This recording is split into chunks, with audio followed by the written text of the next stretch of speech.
Hello बंधुरा welcome to Nasira शिल्पीघर। तो देखो आज के आमी रान्नाघरटा पुरो डिप क्लिनिंग करलाम। तो किछु किछु परिष्कार आमी सब समय करते थाकी। तो तार मध्य आज के ऊपर थेके एकदम सब झेड़े झुड़े पेपर टेपर पाल्टे जेगुलो करेछि सेगुलो आमी आज के आपनादेर संगे शेयर करछि। तो सामनेई रोजा शुरू हये जाबे, तो रोजार समय एत किछु करा जाबे ना, तो सेई जोन्नो प्रथमे देखुन आमार उपरे एकटा एरकम रैक एटा करिয়েছিলাম আমি নিজেই অর্ডার দিয়ে। তো প্রথমে পুরো সব খালি করে নিয়েছি, নিয়ে তারপরে এরকমভাবে আমি এটাকে পুরো মুছে পুরো ঝুল ঝেড়ে নেব। ঝুল এমনিও আমার হয় না, আমি সাধারণত রেগুলারই পরিষ্কার করি, তবু আজকে যেহেতু ডিপ ক্লিন করছি তো একদম পুরোটা পরিষ্কার করে নেব। করে এই যে নিউজ পেপারগুলো দেওয়া আছে দেওয়া ওগুলোকে পাল্টে অন্য দিয়ে দেবো। আর এই যে ডেকচিটা দেখছেন এটা খুব রেয়ার ব্যবহার হয় যখন অনেক গেস্ট আসে বাসায়। আরও আছে দু তিনটে, কিন্তু সেগুলো বেডের নিচে থাকে, আর এইগুলো আমি হাতের কাছেই রাখি। আর যেহেতু রোজা আমার শুরু হয়ে যাবে আর ইডলি এখন করা হবে না, তো ইডলি স্ট্যান্ডটাও আমি সরিয়ে দিচ্ছি। আর এই কলসিটা এখনও তো শীতের আমেজ আছে, তো এখনও কলসি ব্যবহার করা হয়নি। আমরা সাধারণত শীতের গরমের সময় এমনি কলসির পানি খাই, তো আমরা এমনি ফ্রিজের জল খাই না। তো দেখুন এবারে এই যে আমাদের দরজার উপরে যেটা আছে এইখানটাকেও আমি পরিষ্কার করে নিচ্ছি।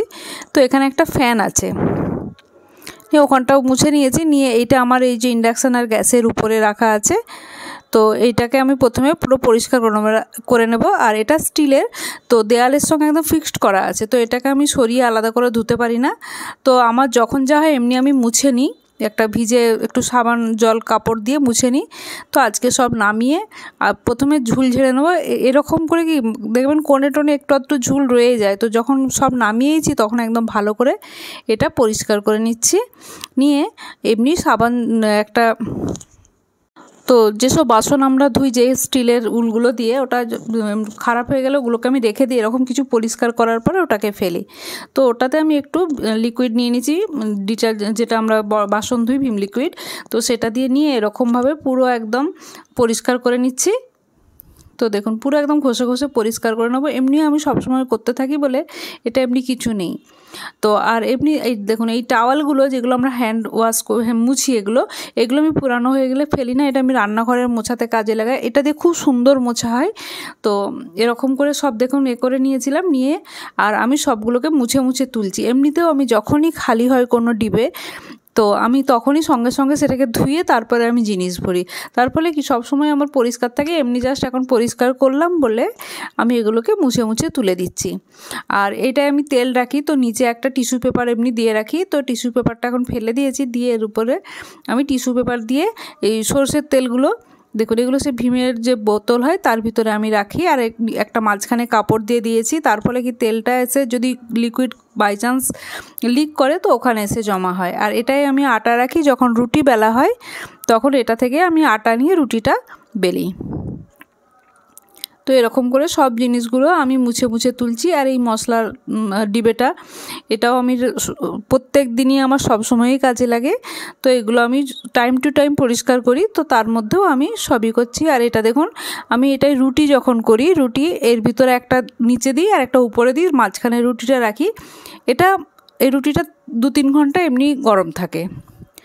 তো তারপরে একটা এমনি বাটিতে আমি একটু ভিম লিকুইড নিয়েছি, আর ভিম যেটা রেখেছি এটা আমার একটা হ্যান্ড ওয়াশের ডিবে ছিল, তো এটা থেকে খুব বের করতে সুবিধা হয়। তো দিয়ে আমি এরকমভাবে ওটা একটু জল দিয়ে ভালো করে গুলিয়ে আর পুরো দেওয়ালগুলো একদম ঘষে ঘষে পরিষ্কার করছি। আমার রান্নাঘর খুবই ছোট, মানে এর থেকেও আমি ছোট রান্নাঘর ব্যবহার করেছি, কিন্তু ছোট মানে একদমই সাধারণত এমনি 8x5 এরকম কিছু একটা রান্নাঘরের মাপটা। তো দেখুন আমি প্রায় সবসময় পরিষ্কার করতে থাকি। তো তার মধ্যেও এবার আজকে একটু ভালো করে পরিষ্কার করছি, তো আপনাদের সঙ্গে শেয়ার করছি। দেখুন প্রথমে একটা ভিজে এমনি যে কাপড় দিয়ে মুছে নিচ্ছি, নিয়ে ওই যে টাওয়ালটা আছে টাওয়ালটা দিয়ে পুরো মুছে নেবো, একদম শুকনো করে দেয়। টাওয়ালটা অনেকটা জল শোক করতে পারে, তো এরকম পুরানো টাওয়ালগুলো আমি অন্য কিছুতে ইউজ না করে কিচেন পরিষ্কারের জন্য আমি ব্যবহার করি। দেখুন এরকমভাবে পুরো দেওয়ালটা মুছে নিচ্ছি। এরকম চারিদিকটা প্রথমে একবার করে নিয়েছি, নিয়ে মুছে দেখিয়ে দিচ্ছি। এরকম 2-3টে টাওয়াল আমার রান্নাঘরের জন্য রাখা আছে, তো যখন খালি হয়ে যায় তখন করে দেখুন এখনই মনে যেন চমকাচ্ছে। তো দেখুন আমার পুরোটা পরিষ্কার হয়ে গেছে, একদম চকচক করছে। আর এখানে আমার একটা এক্সস্ট ফ্যান আছে, এরকম দুটো পাইপের দ্বারা আমি লাগিয়েছি। তার ফলে কি শীতকালে জানালাটা বন্ধ করা যায়, খোলা যায়। আর এরকম একটা বোতলে আমি স্প্রে ভিনিগার আর বেকিং সোডা, জল আর দিয়ে আমি লিকুইড তৈরি করে রেখেছি। তো এটা স্প্রে করে আমি মাঝে মাঝেই মুছে দিই। তো আজকে আপনাদেরকে দেখানোর জন্য আরেকবার মুছে দিচ্ছি। দিলে কি দেখুন একটু চিটচিটে ভাব থাকবে না। দেখুন আমি হাত দিচ্ছি, হাতে কোনো রকম চিটচিটে ভাব লাগছে না। আর এই গ্যাসটাও আজকে আমি আরেকবার আপনাদেরকে দেখানোর জন্য আমি ভালো করে পরিষ্কার করে নিচ্ছি এরকম ঘষে ঘষে। এই গ্যাসটা অনেক পুরানো, কিন্তু মানে এখনও পর্যন্ত কোথাও কিছু হয়নি। এটা 25 বছরের পুরানো গ্যাস, তবুও দেখুন একদম পরিষ্কার আছে, নতুনের মতো চকচক করছে, কোথাও কোনো দাগ নেই। তো এরকমভাবে আমি পরিষ্কার করে আর উপর থেকে এটা মুছে নিচ্ছি, এই ওই রকমই টাওয়ালটা দিয়ে মুছে নেব। তো আপনাদেরকে শুধু আমি দেখানোর জন্য দেখাচ্ছি, কারণ এই সব কাজ আমি রেগুলারই করি। আজকে শুধু আমি উপর থেকে যেটা পরিষ্কার করলাম সেটাই আপনাদেরকে দেখাচ্ছি। তো এখন আর এই দেখুন এই যে ব্রাশটা, এটা ম্যাজিক্যাল ব্রাশ একটা বলা যায়, আমি এটা অ্যামাজন থেকে নিয়েছিলাম 4টে সেটে। তো দেখুন যেখানে যা কোন আপনার এমনি ব্রাশ, টুথব্রাশ যেগুলো আমরা ইউজ করি সেগুলো পৌঁছায় না, তো এটা দিয়ে একদম সুন্দর পরিষ্কার হয়ে যায়। তারপর এরকম কাপড় দিয়ে এটা পরিষ্কার করে নিচ্ছি। আর এখনও পর্যন্ত যারা আমার ভিডিওটা দেখছেন নিশ্চয়ই তাদের ভালো লাগছে, তাহলে ভালো লাগলে একটা সাবস্ক্রাইব করে নেবেন। আর আরও কিছু দেখতে চাইলে সেটাও বলবেন, আমি চেষ্টা করব। তো দেখুন পুরো পরিষ্কার করে নিয়েছি।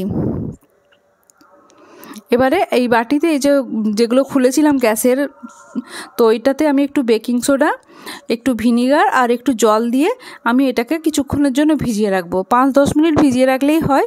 তো আমি ভিজিয়ে নিচ্ছি। ভিজিয়ে কিছুক্ষণ পরে এটা আমি পরিষ্কার করব। দেখুন ভিজিয়ে রাখার পরেই না এটা থেকে দেখবেন একটা নোংরা, যেমন একদম নতুনের মতো চকচক করবে। তবে আবার যখন আমি রান্না করব দেখবেন আবার একটু কালচে ভাব চলে আসবে। দেখুন বিজ করে একটা কেমন উঠছে। আর এটা আমার জানালায় থাকে হাওয়াটাকে গার্ড করার জন্য, এটাও আমি হালকা হাতে পরিষ্কার করে নিচ্ছি, কারণ এটাও একটু চ্যাটচ্যাটে হয়ে গেছে। বেশি ঘষলে রঙটা উঠে যাবে, ওই জন্য বেশি জোর ঘষতে পারছি না। খুব হালকা হাতে আমি এটাকে পরিষ্কার করে নিচ্ছি। আর যখন আমি রান্নাঘর পরিষ্কার করি তখন অনেক কাপড় নিয়ে বসি, যাতে একটা ভিজে গেলে আরেকটা আমি ইউজ করতে পারি। তারপরে শেষে সেগুলোকে আমি সব ধুয়ে, রান্নাঘরে যেগুলো এমনি কাপড় দিয়ে সাজানো থাকে সেগুলোকেও আমি ভালো করে ধুয়ে মেলে দিয়ে আবার শুকিয়ে গেলে আবার ইউজ করতে পারি। দেখুন পুরো রান্নাঘরটা চকচক করছে একদম। তো এবারে এই সাইডটা করব, এক সাইড থেকে করছিলাম। তো দেখুন এখানে রান্না করে আমি এগুলোকে সব চাপা দিয়ে রেখেছিলাম একটা কাপড় দিয়ে, আর ওখান থেকে সব খালি করেছি। ওই খোলা তাকটা মানে ওখানে এইসব সাজানোর জিনিস, মানে সব মশলাপাতি থাকে। তো এখানেও যে পেপার দেয়া আছে সবগুলোকে প্রথমে তুলে নেব, ফেলে দেবো এগুলো, কারণ অনেক পুরানো হয়ে গেছে। এগুলোকেও আমি ব্যবহার করি আবার, ওই ডাস্টবিনে আমি পেপার বিছাই, তো সেগুলোতে আমি এগুলো আবার ব্যবহার করব। এগুলোকে আমি পরে তুলে রেখে দেবো। দিয়ে কলিন দিয়ে আমি এগুলো পরিষ্কার করি, কলিন দিয়ে খুব সুন্দর পরিষ্কার হয়। এগুলো যেহেতু আমি সবসময় করি না, এতে পালিশ নষ্ট হয়ে যাওয়ার কোনো ভয় নেই। তো বছরে হয়তো এগুলো 3-4 বার ব্যবহার হয়, নাহলে এমনিই কাপড় দিয়ে আমি মুছে দিই। তো এরকম করে সব মুছে নেব, নিয়ে আবার নতুন করে দেখুন পেপার পেতে নিয়েছি। তো যারা আমার ভিডিওটাকে দেখছেন অবশ্যই একটা লাইক করবেন, শেয়ার করবেন। আর যারা এখনও পর্যন্ত সাবস্ক্রাইব করেননি সাবস্ক্রাইব করে নেবেন। দেখুন এই যে বোতলগুলো সব মুছে তুলছি, এই বোতলগুলো আমি নিজেই বানিয়েছিলাম। আর এই যে সব এই জারগুলো, এগুলো আমি এখানে আমাদের মেলা টেলা হলে আমি একটু করে কিনেছি। তো কিনে সবই কিছু না কিছু আমার থাকে এর ভিতরে। তো এগুলোকে আমি সব পরিষ্কার করে নিচ্ছি, প্রথমে মুছে নিচ্ছি, কারণ আমি সবই বলি টাইম টু টাইম আমি ধুয়ে নিই। যখনই খালি হয় একটা করে আমি ধুয়ে রেখে দিই। তার ফলে আমার কিচেনে কোনো জিনিসের চিটচিটে ভাব নেই। আমার ফ্যানও নেই, তো শুধু এক্সস্ট ফ্যান আছে, আমার চিমনি নেই, তবুও আমার কিচেনে কোথাও চিটচিটে ভাবটা নেই। শুধু জানালার কাছটা একটু থাকে। আর এটা নুন রাখার জন্য আর গোলমরিচের গুঁড়ো রাখার জন্য, এটা আমি অনলাইনে মিশো থেকে কিনেছিলাম। তো এরকমভাবে আমি সবই পরিষ্কার করে নিচ্ছি, নিয়ে আবার ওখানে একটু অন্যরকমভাবে সাজিয়ে দেবো। আর আমি জিনিস যখনই ডিপ ক্লিনিং করি তখন আমি একটু এখানের জিনিস ওখানের জিনিস এখানে করে সাজাই। আর রান্নাঘরটা যেহেতু খুবই ছোট, আমার অন্য কোথাও আর রাখার জায়গা নেই, ওইটুকু জায়গার মধ্যে উপর নিচ করে আমি রেখে দেবো জিনিসগুলো। তো আপনাদেরকে কেমন লাগছে বলবেন। দেখুন আমি পুরো অন্যরকমভাবে আবার সাজিয়েছি। আর উপর দিকটাও দেখুন আমি ডিক্লাটারও সঙ্গে সঙ্গে করতে থাকি, যেগুলো মনে হয় এগুলো আর কোনো কাজেই লাগবে না সেগুলো আমি কিছু ফেলে দিই। আর এই কফির বোতল, মধুর বোতল এসব প্রচুর হতে থাকে। দেখুন এখানটাও আমি এরকম কাপড়টা দিয়ে মুছে দিচ্ছি, আর যে কাপড়গুলোর উপরে পাতা ছিল সেগুলো সব ধুয়ে দেবো। আর এখানে যেখানে গ্যাসটা আছে তার নিচেটা, এগুলো সবসময় নিচে বসে কাজ করি যখন এগুলো আমার পরিষ্কার হয়েই যায়, তো আজকে আপনাদেরকে দেখাবার জন্য আর একবার করে দিচ্ছি। আর দেখুন এই যেটা আমাদের বেসিনটা আছে, সিঙ্কটা, তার নিচেটাও আমি ওই জলের বোতলগুলো থাকে, এইখানটা তো এরকম ধান চাল থাকে। তো লাস্ট এবারে যে নিচেটা পুরো আমি এরকম মাঝে মাঝে যখন করি পরিষ্কার করে নিই। দেখুন প্রথমে এটা দিয়ে আমি ওই স্টিল উলটা দিয়েই প্রথমে ঘষছিলাম ওই ভিম লিকুইডের এটা দিয়ে, তো নিচেটাও একদম চকচক করবে। এবার এইটা দিয়ে ভালো করে হচ্ছে না বলে এই ব্রাশটাও আছে, এটা দিয়েও করি। আর এই যে সরু সরু কালো কালো ফাঁকগুলো আছে, এটা যেই কালো ব্রাশটা দিয়ে আমি ওখানে করেছি এখানেও করব। ওইটা একদম ম্যাজিক্যাল ব্রাশের মতো, যেখানে হোক বেসিন, সিঙ্ক, যেখানে সরু সরু জায়গা হাত পৌঁছায় না সেই সব জায়গাতেই খুব সুন্দরভাবে পরিষ্কার হয়ে যায়, একদম নিচে পর্যন্ত সব পরিষ্কার করে নেব। দেখুন ভালো করে ঘষে দিলে একদম নতুনের মতো হয়ে যাবে, চকচক করবে। দেখুন এরকমভাবে পুরো রান্নাঘরটা পরিষ্কার করে নেবো। দেখুন এবারে ব্রাশ দিয়ে এই যে এগুলো আছে, এগুলো দেখুন কালো কালো নোংরা কেমন বেরোচ্ছে দেখুন। তো এগুলো আমি সবই করে নিচ্ছি। তো এখনও পর্যন্ত যারা ভিডিও দেখছেন তাদেরকে অসংখ্য ধন্যবাদ, আর যারা নতুন দেখছেন প্লিজ সাবস্ক্রাইব করে নেবেন। আর দেখুন এগুলো যে ভিজিয়ে রেখেছিলাম, এগুলো ওই ব্রাশটা দিলে হালকা হাতেই পরিষ্কার করলে হয়ে যাবে। তাতেও যদি না হয়, যেটা আমরা বাসন ধুই সেটা দিয়ে এরকম করে ঘষলে একদম নতুনের মতো। এগুলো সম্ভবত পিতলের, একদম চকচক করবে, কিন্তু একটুকু রান্নার পরে আবার একটু কালচে ভাব চলে আসে, তবে খুব কালো হয় না। এগুলো যেহেতু লোহার নয়, লোহার হলে একটা একদম পুরো কালো হয়ে যায়, সেরকম হয় না।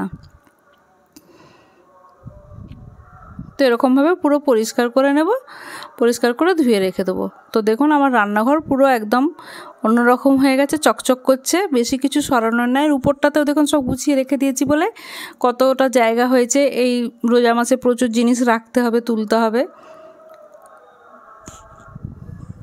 তো কার কেমন লাগছে অবশ্যই বলবেন। দেখা হবে পরের ভিডিওতে, ততক্ষণ পর্যন্ত বাই।